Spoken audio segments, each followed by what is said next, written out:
প্রিয় দর্শক, আপনাদের সকলকে শুভেচ্ছা, সাদর আমন্ত্রণ চ্যানেল আয়ের পর্দায়। আপনারা দেখছেন নিয়মিত আয়োজন ফ্রেশ প্রিমিয়ামটি তারকা কথন।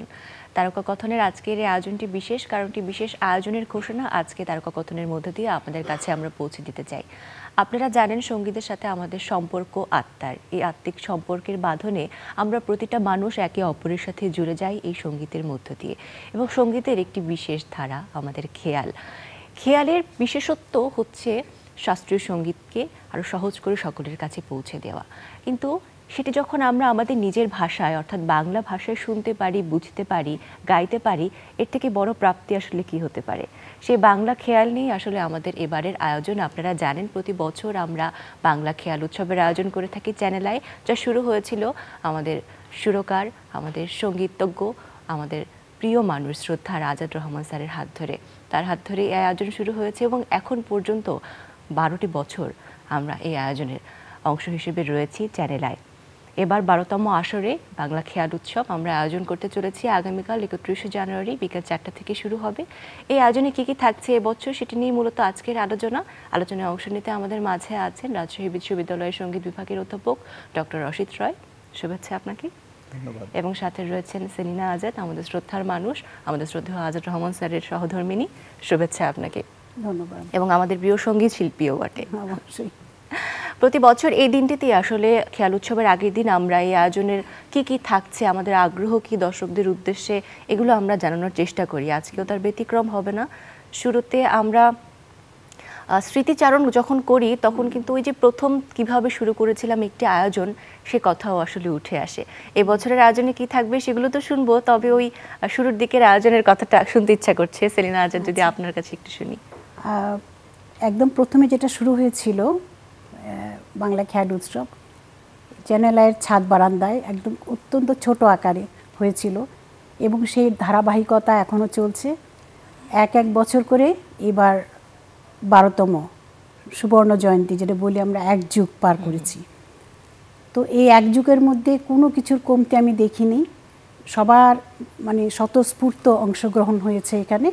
সবাই আমাকে ফোন করে করে আগের থেকে জেনেছে কখন হচ্ছে, কিভাবে হচ্ছে।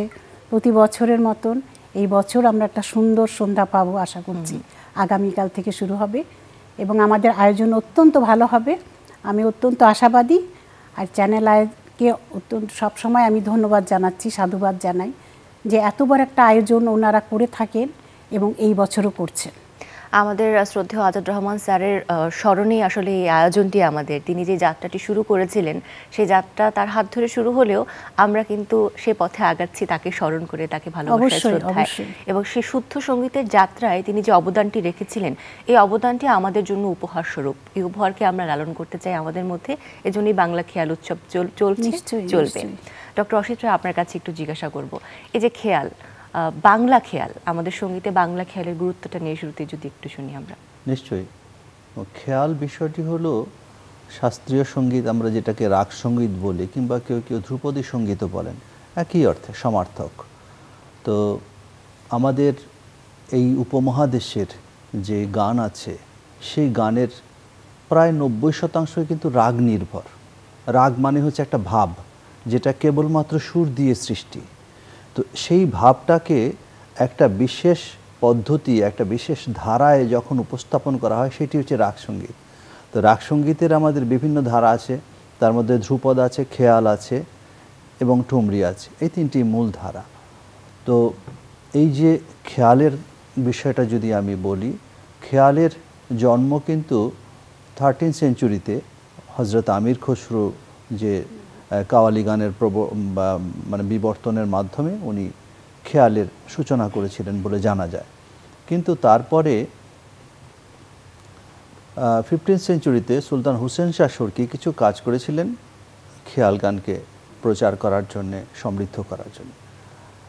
কিন্তু সেটিও খুব একটা যুগ উপযোগী না হওয়ার কারণে মানুষ এতটা গ্রহণ করেনি। তারপরে দেখা গেল 18th সেঞ্চুরিতে এসে নিয়ামত খাঁ, যিনি আমাদের তানসেনের বংশধর ছিলেন, নিয়ামত খাঁ, ওনার ছদ্মনাম সদারঙ্গ, এই নিয়ামত খাঁ বহু বন্দিশ তৈরি করেন এবং এই খেয়ালকে, এখন যেই খেয়াল দেখছি আমরা, সেই খেয়ালকে কিন্তু উনি প্রথম সামনে নিয়ে আসেন এবং তখন থেকেই খেয়ালের প্রচলন শুরু হয়েছে বেসিক্যালি। তার আগে যা ছিল ধ্রুপদের চর্চা ছিল। তো আমি খেয়ালের কথাটাই বলছি। তো এরপরে যখন খেয়ালের চর্চা শুরু হলো, নানানজন নানান ভাষায় করার চেষ্টা করলো। বাংলাদেশেও তখন তো আর এই বাংলাদেশ ছিল না, অবিভক্ত বাংলা ছিল। অবিভক্ত বাংলাতেও অনেকেই চেষ্টা করেছেন। তার মধ্যে বর্ধমানের দেওয়ান কার্তিকেয় চন্দ্র রায়, রঘুনাথ রায়, এরা সব একসময় চেষ্টা করেছিলেন। গত শতাব্দীতে আরেকজন চেষ্টা করেছিলেন, বিষ্ণুপুর ঘরানার, ওনার নাম সত্যকিঙ্কর বন্দ্যোপাধ্যায়। তো সবাই চেষ্টা করলেও এই যে আজাদ রহমানের যে কন্ট্রিবিউশন সেটা কিন্তু একদম আলাদা। এবং আরেকটা বিষয় হলো যে আমরা একটা ভাষাকে ভিত্তি করে আমরা স্বাধীন হয়েছি, সেই জন্য ভাষাটাই আমাদের কাছে বিশাল। আজকে বিশ্বে প্রায় 30 কোটি মানুষের যে ভাষা বাংলা ভাষা, সেই ভাষায় আমরা এই শৈলীটাকে উপস্থাপন করতে পারছি। তো এটা আমাদের কাছে একটা বিশাল প্রাপ্তি। আর খেয়ালের যে গুরুত্ব আমি বলবো বাংলা ভাষায়, সেটা আজাদ রহমানের গান থেকেই বুঝতে পারি আমরা। উনি রচনা করেছেন আপন ভাষায় আপন গান গাইলে সবার জোড়ায় প্রাণ। হ্যাঁ, এটা জয়জয়ন্তীর আগে উনি করেছেন। আপন ভাষায় আপন গান, আপন ভাষায় আপন গান গাইলে সবার জোড়ায় প্রাণ, আপন ভাষায় আপন গান। আমাদের যারা ভাষার জন্য শহীদ হয়েছেন তাদের স্মরণেই আমরা এই ফেব্রুয়ারি মাসটা উদযাপন করি, সমস্ত ফেব্রুয়ারি মাস। এবং ফেব্রুয়ারির শুরুতেই একদম প্রাককালেই আমরা এই বাংলা খেয়াল উৎসবটা প্রতি বছর আয়োজন করি এই ভাষার মাসকে আসলে নিবেদন করে, আমাদের ভাষার প্রতি ভালোবাসা শ্রদ্ধা নিবেদন করে। তো এই বিষয়টি হচ্ছে, যখন আমার মনের কথা আমার নিজের ভাষায় বলতে পারব, এর থেকে বেশি আর শান্তি কিছুতে পাওয়া যায়? একেবারেই তাই। আমরা সকলেই তাই বিশ্বাস করি। এবং সেই জন্যেই যখন হিন্দি কিংবা উর্দু কিংবা অন্য ভাষায় আমরা গান গাইতে যাই, তখন কিন্তু সেগুলোর বাণী অর্থাৎ কথা সেগুলো অনেক সময় বুঝতে পারি না। এবং বুঝলেও অনেক সময় দেখা যায় এমন কিছু কথা থাকে যেগুলো মানে সভ্য সমাজে বলার মতো নয়, এমন কিছু কথা থাকে, ভাষা থাকে। কারণ কি? কারণ হচ্ছে এই যে যারা এই বন্দিশগুলি তৈরি করেছেন, কম্পোজিশনগুলো তৈরি করেছেন, তারা যে খুব সুশিক্ষিত ছিলেন তা নয়। আঞ্চলিকতার একটা প্রভাব তাদের মধ্যে ছিল। তারা যে সমস্ত অঞ্চলে আঞ্চলিক কথাবার্তা বলতেন, অনেক সময় আঞ্চলিক কথা দিয়েও কিন্তু এই খেয়াল সৃষ্টি হয়েছে।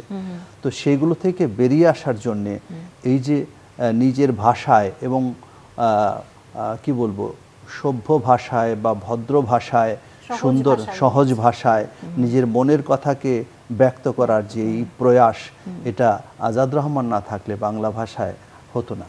সত্যিই তাই। সেলিনা আজাদ, আপনার কাছে একটু শুনতে চাই এই বিষয়ে যে আজাদ রহমান স্যার যখন এই গানগুলো বাঁধলেন, তার সুর, তার কথা, সে যাত্রায় তো প্রতিটা সময় আপনি তার পাশে ছিলেন। তো ওই সময়ের স্মৃতিটা একটু জানতে চাই যে তিনি কতটা নিবেদিত হয় বা কিভাবে ওই সময় সুরগুলো লিখেছেন, তৈরি করেছেন। উনি অনেক আগের থেকেই করেছেন এই কাজগুলি। আমি তো দেখেছি উনাকে 1988 সালে একটা বড় লং প্লে রেকর্ড বের হয়েছিল ওনার বাংলা খেয়ালের উপরে। তো ওই গানগুলি উনি গেয়েছিলেন তখন। তো ওই খুবই সমাদৃত হয়েছিল। আমাদের পশ্চিম বাংলা থেকে অনেক বড় বড় শিল্পীরা এসেছিলেন, ওনার ওস্তাদরাও এসেছিলেন। তো তখনই ওনারা বলে গেছেন যে এটা ওনার একটা ভীষণ একটা ভালো কাজ হচ্ছে, বাংলাদেশ একটা ভীষণ ভালো কাজ করছে, যেটা আজাদ রহমান দ্বারাই সম্ভব। এটা আমরা পারিনি, উনি এটা এখানে করতে পেরেছেন, উনি এটা দেখাতে পেরেছেন। আমরা আজকে গর্ববোধ করি বাংলা ভাষায় এই বাংলা খেয়াল হচ্ছে এবং এটা প্রচার হচ্ছে, প্রসার হচ্ছে। এবং আমি মনে করি যে এখন মানে বাংলাদেশের প্রত্যন্ত অঞ্চলে এটা পৌঁছে গেছে। বিভিন্ন জায়গায় ছেলেমেয়েরা এই গানগুলি তুলছে এবং খুব আনন্দের সাথে গাইছে ওরা। কেন গাইছে? যে কথা বুঝতে পারছে ওরা, বাংলা ভাষাটা বুঝতে পারছে, ওইটা ভাষাটা বুঝে মনের ভাবটা প্রকাশ করতে পারছে সহজভাবে। এবং বাংলা খেয়াল উৎসব তো এমন একটি আয়োজন যেখানে সব বয়সের শিল্পীরা আসলে অংশগ্রহণ করতে পারে।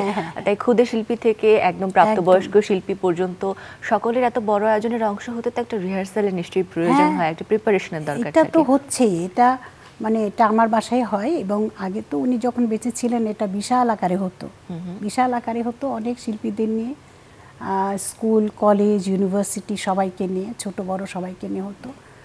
এখন যেহেতু উনি নেই, তারপরে আমরা কিন্তু এটা চালিয়ে যাচ্ছি, এটা কিন্তু বন্ধ নেই।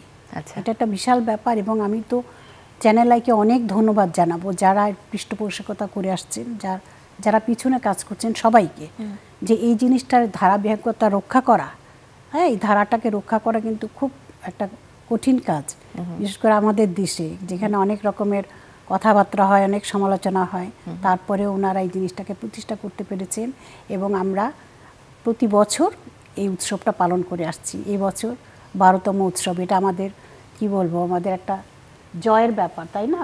সত্যি সঙ্গীতের আসলে জয় জয়কার পৌঁছে যাবে আয়োজনের মধ্য দিয়ে। এবং পৃষ্ঠপোষকতার কথা যখন বলছিলেন যে চ্যানেলের সাথে গত বছর বিকাশ যুক্ত হয়েছিল পৃষ্ঠপোষক হিসেবে, এবারেও আমরা বিকাশ চ্যানেলাই বিকাশ বাংলা খেয়াল উৎসব 12তম আসরে আছি, উদযাপন করব আগামীকাল।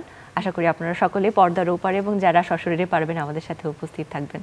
অবশ্যই এই যে সকলের আসলে একটু একটু করে এগিয়ে আসা সঙ্গীতের জন্য, শুধু সঙ্গীতের চর্চা, এটি আসলে আমাদের জন্য পরম পাওয়া।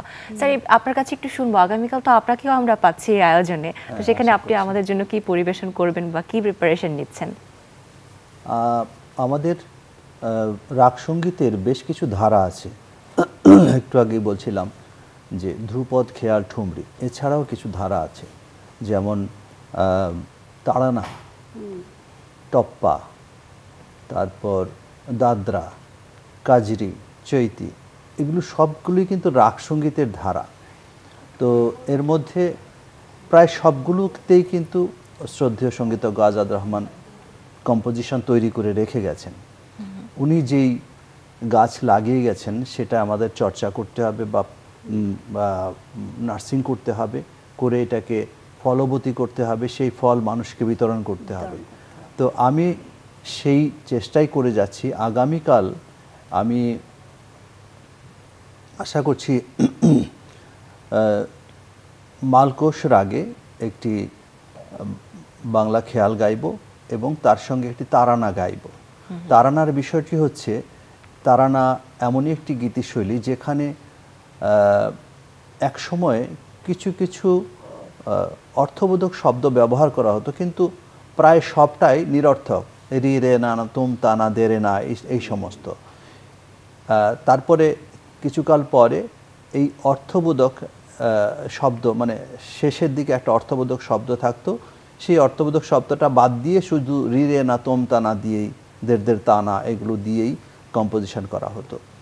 কিন্তু সঙ্গীতজ্ঞ আজাদ রহমান সেই আমাদের প্রাচীন যেই ধারা, যেই শেষে একটা অর্থবোধক শব্দ থাকতে হবে, সেটা কিন্তু উনি রেখে গেছেন উনি তারানার মধ্যে। তার মানে উনি আমাদের যেই মানে ঐতিহ্য, সেই ঐতিহ্যকে আবার ফিরিয়ে আনারও চেষ্টা করেছেন গানের মধ্য দিয়ে। ওনার গানের মানে এই যে তারানাটি, তারানার শুরুটা হচ্ছে না দের দের দের তুম তুম তানা তুম তানা, কিন্তু শেষে ওনার এই বাণীর শেষ অংশটুকু লিখেছেন হৃদয়ের ছন্দ বাধা মানে না।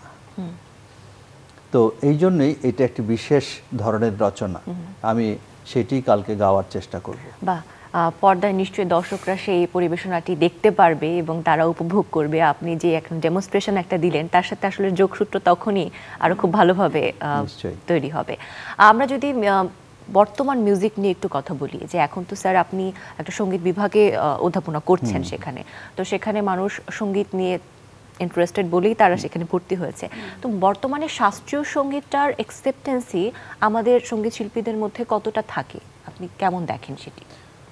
বিষয়টি হচ্ছে যে যে জিনিসের চাহিদা যত বেশি, তার উপযোগ তত বেশি, তার তত বেশি মানে যোগান, যেটাকে ব্যবসায়িক ভাষায় যোগান এবং চাহিদা বলা হয়। তো আমাদের যোগান যদি, মানে চাহিদা যদি বেশি থাকে, আমি বলছি যে বিভিন্ন জায়গায় বিভিন্ন মিডিয়ায় কিংবা বিভিন্ন প্ল্যাটফর্ম যদি তৈরি থাকে তাহলে কিন্তু এই গান গাওয়ার একটা সুযোগ থাকে। আর যদি না থাকে তাহলে সেই সুযোগটি থাকে না। তো আমরা সার্বিকভাবে দেখতে পেয়েছি যে উচ্চাঙ্গ সঙ্গীতের যেই প্রচার সেটি আমাদের চ্যানেল আই ছাড়া বাংলাদেশ টেলিভিশন কিছুটা করে থাকেন, আর বিশেষ কোনো চ্যানেল সেভাবে করে না। কিন্তু আমাদের প্রাতিষ্ঠানিকভাবে আমরা উচ্চাঙ্গ সঙ্গীতকে ভিত্তি করেই, বিশেষ করে রাজশাহী বিশ্ববিদ্যালয়ে উচ্চাঙ্গ সঙ্গীতকে ভিত্তি করেই কিন্তু আমরা আমাদের সিলেবাসটা তৈরি করেছি। একজনকে যদি ভর্তি হয় কোনো ছাত্রছাত্রী, তাকে বাধ্যতামূলকভাবে কিছুদিন উচ্চাঙ্গ সঙ্গীত শিখতে হবে। তারপরে তার নিজস্ব একটা হয়তো রবীন্দ্রসঙ্গীত কিংবা নজরুল সঙ্গীত কিংবা উচ্চাঙ্গ সঙ্গীতে মেজর থাকতে পারে। তো আমরা দেখেছি কিছু কিছু ছাত্রছাত্রীদের মধ্যে খুবই আগ্রহ। অবশ্যই এটা মেধারও ব্যাপার থাকে, সবার সব মেধা থাকে না। তবে এটাও ঠিক যে যদি প্ল্যাটফর্ম থাকে তাহলে কিন্তু তারা এই দিকে আরও বেশি আগ্রহী হয়ে উঠবে। কিন্তু আমরা যে শিক্ষাটা দিয়ে থাকি তাদেরকে, তারা খুব আন্তরিকভাবে গ্রহণ করে, কিন্তু পরবর্তী সময়ে হয়তো এই প্ল্যাটফর্ম না থাকার কারণে বা সুযোগ সুবিধা না পাওয়ার কারণে তারা হয়তো এটা কন্টিনিউ করতে পারে না। এটা আমি একদম সত্য বলছি ওনার কথাটা, যে এই সুযোগটা নেই যে ক্লাসিক্যাল গাইবে কোনোখানে, সেই প্ল্যাটফর্মটা একদমই নেই। আর বিশেষ করে মিডিয়াগুলিতে একেবারেই নেই। আগে রেডিওতে একটু হচ্ছে, হয়তো টিভিতে হয়, আর একমাত্র চ্যানেল আই এই অনুষ্ঠান প্রতি বছর এটা করছে। এইটার জন্য মানে কি বলবো, প্রত্যন্ত অঞ্চল থেকে যারা গান করেন, মানে বাংলাদেশের বিভিন্ন জায়গা থেকে তারা আগ্রহ নিয়ে বসে থাকে কখন হবে অনুষ্ঠান, কখন আমরা একটু গাইতে পারবো। আসলে তো তারাই তো শিল্পী তৈরি করেন যারা ক্লাসিক্যাল গান। আমি আরেকটু যোগ করতে চাই এর সঙ্গে, কিছুদিন আগে বলতে গত বছরের ফেব্রুয়ারি মাসে, আপনার মনে থাকবে বোধহয়, আমরা সংস্কৃতি মন্ত্রণালয় থেকে একটা অনুদান পেয়েছিলাম, সংস্কৃতি কেন্দ্র, যেটি আজাদ রহমানেরই সৃষ্ট একটি প্রতিষ্ঠান, সেখানে একটি অনুদান পেয়েছিলাম। সেই অনুদান দিয়ে আমরা 5 দিন ব্যাপী একটা কর্মশালা করেছি বাংলা খেয়ালে। রাজশাহী বিশ্ববিদ্যালয়ে হয়েছে, কিন্তু রাজশাহী শহরের এবং রাজশাহীর থেকে বাইরে রাজশাহী অঞ্চলে যারা আছেন এরকম প্রায় 50 জন শিক্ষার্থী সেখানে অংশগ্রহণ করেছিলেন। 5 দিন ব্যাপী কর্মশালা হয়েছে এবং তার শেষে একটা প্রতিযোগিতা হয়েছে। সেই প্রতিযোগিতায় যিনি প্রথম হয়েছেন তিনিও কালকে সঙ্গীত পরিবেশন করবেন আমাদের উৎসবে। তো এই ধরনের আমরা কাজ করে যাচ্ছি। তবে যদি সহযোগিতা পাওয়া যায়, নিশ্চয়ই আমাদের এইটা একটা বিশাল আমাদের সমৃদ্ধ ক্ষেত্র হয়ে উঠতে পারে। সত্যিই তাই। আমরা তো 12 বছর ধরে আসলে বাংলা খেয়াল উৎসবের এই যে যাত্রা শুরু হয়েছে, তবে তার আগে বাংলাদেশে বাংলা খেয়ালের চর্চাটা আসলে কেমন ছিল, এবং 12 বছরের পথচলা যে বাংলা খেয়াল উৎসব হলো, এই উৎসবের পর এখন এই সময়ে ওই প্রভাবটা আসলে কতটুকু বেড়েছে বলে আপনার মনে হয়? 12 বছর তো চ্যানেল আই করছে, তার আগেও কিন্তু বাংলা খেয়াল হতো, তাই না? তখনকার চর্চাটা কেমন ছিল? বিটিভিতে একটা হতো, ধ্রুপদী একটা অনুষ্ঠান ছিল, বিটিভি করতো। ওই সময় রেডিওতে ছিল রাগ রং, এটা উনি বেঁচে থাকতে প্রতিনিয়তই হতো, আর টিভিতে করতো। তারপর তো চ্যানেল আই তো 12 বছর ধরে করছি, কিন্তু এটা হচ্ছে কি, এটা কিভাবে নিবে? আমি মনে করছি যে এখন যেটা হচ্ছে, চ্যানেল আই এই জিনিসটা করার পরে এটার ব্যাপকতা অনেক বেড়ে গেছে, সবাই কিন্তু এটা গ্রহণ করছে, তাই না? বিশেষ করে আমাদের যে সকালের গান হয়, গান দিয়ে শুরু অনুষ্ঠানে, সেখানেও বাংলা খেয়াল উৎসব উপলক্ষে শাস্ত্রীয় সঙ্গীত এবং বাংলা খেয়ালের যে চর্চাটা সেটিও হয় 3-4 দিন ব্যাপী। হ্যাঁ, এটা হচ্ছে, কিন্তু আমি চাইবো যে আরো বেশি যেন হয়। এটা খুবই কম সীমিত, বছরে 3 দিন হলে তো হবে না, বছরে মাঝে মাঝে মাসে একটা করে যদি, বা 2 মাস পরে যদি একটা দেয়, তাহলে শিল্পীরা উৎসাহিত হবে। মানে বাংলা খেয়াল উৎসবকে, বাংলা খেয়াল গানকে আসলে উৎসাহিত করা, যে ক্লাসিক্যাল গানগুলো ওরা উৎসাহের সাথে গাইবে আর কি, এটা হওয়া উচিত। এই যে প্রতি বছরই তো জার্নিটা আসলে চলে এসেছে, তো এক বছর থেকে আরেক বছরের অভিজ্ঞতা নিশ্চয়ই ভিন্ন রকম থাকে। তো এখন এই সময়ে এসে এই অভিজ্ঞতাটা কতটুকু সমৃদ্ধ হয়েছে, বা এখন এই সময়টা কেমন লাগে? হ্যাঁ, এখন তো অবশ্যই ভালো। আমি তো বলবো একদম সব খোলা, আমার যেটা মনে হবে আমি সেটাই করতে পারবো, তাই না? তাই এখন শিল্পীরাও খুব সুন্দর মুক্ত চিন্তা নিয়ে গাইবে, তার যেটা ভালো লাগবে সেটা পরিবেশন করবে, এবং এইবারে পরিবেশনাও খুব ভালো হবে। আমি তো যেটুক দেখছি রিহার্সেলে, যা শুনছি আমার খুবই ভালো লাগছে। আমি ভীষণই আশাবাদী এবং কালকে পর্দায় যেটা দেখবো ইনশাল্লাহ খুব ভালো হবে। এবারেও কি আমাদের ক্ষুদে শিল্পীরা থাকবেন আমাদের হ্যাঁ, সাথে? খুদে বড় সবাই একসাথে থাকবে, তবে আচ্ছা। এবার একটু ছোট আকারে হবে। যেহেতু আমাদের এখন একটু সামাজিক অবস্থান সব কিছু বুঝে করতে হবে, একটু ছোট আকারে হবে, কিন্তু মানে অনুষ্ঠানের মান খুবই ভালো হবে। এটা আমরা প্রত্যাশা করি সব সময়। যেহেতু আমাদের ওই যে সঙ্গীত বিভাগে পড়াশোনার বিষয়টিও উঠে এসেছে, বাংলা খেয়াল কি আসলে আরো বেশি মানুষের কাছে পৌঁছে দিতে বা এর চর্চা একদম আমাদের পাঠ্যক্রমে যদি ইনক্লুড করা যায় সঙ্গীত বিভাগে, ওই জায়গাটাতে আপনি কি একেবারে বলবেন? খুব সুন্দর একটা প্রশ্ন হয়েছে। আমি এইটা চাইবো যে যেহেতু বাংলাদেশে অনেক বিশ্ববিদ্যালয়ের সঙ্গীত বিভাগ আছে, তো এই বাংলা খেয়ালকে যদি বাংলা খেয়াল নিয়ে যদি গবেষণা হয়, বাংলা খেয়াল নিয়ে কেউ যদি পড়াশোনা করতে চায়, তাহলে সেই ক্ষেত্রে যারা সঙ্গীত বিভাগে আছেন তাদেরকে একটু বেশি উৎসাহ দিতে হবে। ছেলেমেয়েরা যারা পড়তে আসে তারা কিভাবে যেন করতে পারে সেই ক্ষেত্রটা তৈরি করতে হবে। স্যার, আপনার কাছ থেকে একটু শুনতে চাই যে এই বিষয়ে যদি আমরা প্রথম পদক্ষেপটা নিই তাহলে কি রকম হতে পারে সেটি? অ্যাকচুয়ালি পদক্ষেপ তো আমরা নিয়েছি, ইতিমধ্যেই নিয়েছি। আমরা বিভিন্ন সময়ে ছাত্রছাত্রীদেরকে শেখাচ্ছি। তো এটিকে আরও যদি বেশি জোর দিতে হয় তাহলে আমাদের সিলেবাসে স্পেসিফিক করতে হবে যে বাংলা খেয়াল এতটির আগে শিখতে হবে। প্রত্যেকটা বিশ্ববিদ্যালয়ের কথাই বলছি। তবে আমার মনে হয় যে বিশ্ববিদ্যালয় শুধু বিশ্ববিদ্যালয় কেন্দ্রিক না হয়ে যদি মিডিয়াগুলো আরেকটু আগ্রহী হয় তাহলে বেশি ভালো হয়। কেননা আমাদের এই যে পাঠ্যক্রম 4 বছর 5 বছর পাঠ করছে বা পড়াশোনা করছে, এরপরে কিন্তু ওরা বেরিয়ে যাবে, এরা কর্মক্ষেত্র খুঁজবে। একেবারে কর্মক্ষেত্রে যদি ওরা এটাকে প্রকাশ করতে না পারে তাহলে কিন্তু আবার সেই একটা প্রতিবন্ধকতা চলে আসবে তাদের গানের মধ্যে, তারা কিন্তু আর এগোতে পারবে না। সেই জন্যই আমরা মনে করি যে বিশ্ববিদ্যালয়গুলোতে যেমন স্পেসিফিক করে উল্লেখ করা দরকার যে বাংলা খেয়াল থাকবে কিংবা বাংলা ধ্রুপদ থাকবে, তার পাশাপাশি মিডিয়াগুলোতেও যেন এটার প্রচার আরও বাড়ে, সেই ব্যাপারে আমি সকলকে আহ্বান করব। আচ্ছা, এই যে সঙ্গীতের ধারা সেটি তো আসলে সবসময় বহমান থাকে, একটি নির্দিষ্ট স্ট্রাকচারের মধ্যে তো আসলে সঙ্গীতকে আমরা আবদ্ধ করে রাখতে পারি না। তো এই যে সঙ্গীতের ধারাকে আরো বহমান করে তুলতে, বাংলা খেয়ালের ধারাকে আরো সমৃদ্ধ করতে আমরা কি করতে পারি? আমাদের পদক্ষেপগুলো এখন কি হওয়া জরুরি? পদক্ষেপ তো মানে যেটা হওয়া দরকার হলো বেশি বেশি করে চর্চা করা, এবং যারা শেখান, যারা শিক্ষক আছে তাদেরকে বেশি বেশি করে বাংলা খেয়ালকে ছাত্রছাত্রীদের মাঝে পৌঁছে দেওয়া এবং উৎসব করা, যেরকম চ্যানেল আই করছেন, এরকম সরকার থেকে যদি কোনো কিছু করা যায়, উৎসব করা যায়, তাই না? বিভিন্ন রকমের সেমিনার, গবেষণাটা অত্যন্ত জরুরি। এটা করা যায় তাহলে অবশ্যই আমি তো এটার ফলাফল খুবই ভালো দেখব, এবং যারা শিল্পী তারাও খুব আগ্রহ নিয়ে গাইবে, এটাই আমার কথা। আমি যতদূর মনে পড়ে যে আপনার সঙ্গে কথা হচ্ছিল যে আজাদ রহমান নামে একটা প্রতিষ্ঠান নয়, ওই যে আমাদের রাজশাহী বিশ্ববিদ্যালয়ে একটি বৃত্তি চালু করা, বৃত্তি আমরা এটা চাইছি চালু করা রাজশাহী বিশ্ববিদ্যালয়ে। আর আরেকটা ব্যাপার হচ্ছে উনার এবার বইমেলাতে একটা বই আসবে ইনশাল্লাহ, এইবার প্রকাশ হবে বাংলা খেয়ালের 3য় খণ্ড। আচ্ছা, প্রথম 2য় খণ্ডটা বের হয়ে গেছে, এবার 3য় খণ্ড বের হবে 1 তারিখের পরে। আমরা ইনশাল্লাহ এটা পাবো, আজকে আমরা দেখাতে পারছি না, বইমেলাতে সেটি নিয়ে বইমেলার ওই আয়োজনে আমরা সেটি নিয়ে জানতে পারবো বিস্তারিতভাবে। আমাদের 3য় খণ্ড আসবে, তারপর 4র্থ খণ্ড আসবে। উনি যে সমস্ত গানগুলি রচনা করে গেছেন এগুলি আমরা আবার কালেকশন করে করে আমরা আবার এগুলি বের করার চেষ্টা করছি।